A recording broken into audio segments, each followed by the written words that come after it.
What's up, world? It's Monday. Another day, another challenge. Na szóval, kívást kaptam az ördögtestvérektől, úgyhogy teljesítem én is ezt a kívást, a játékot egészségetekre.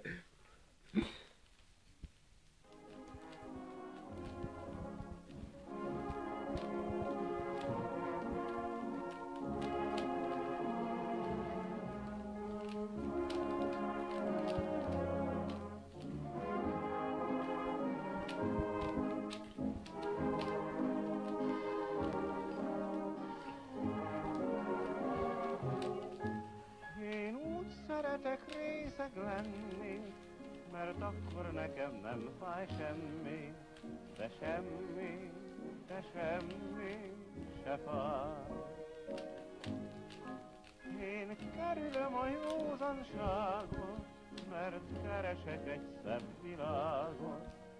Jobb volt, hogy csendes a táj.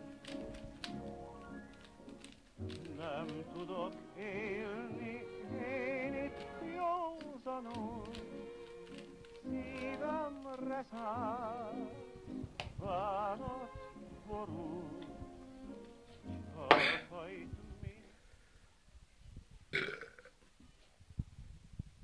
Na, ennyi. El kell mondjam a kihívottakat.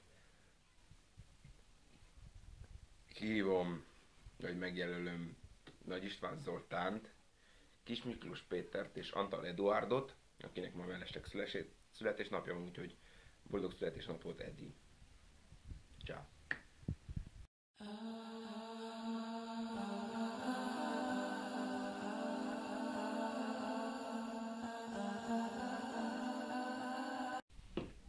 Még meg kell mondjak szöveget is.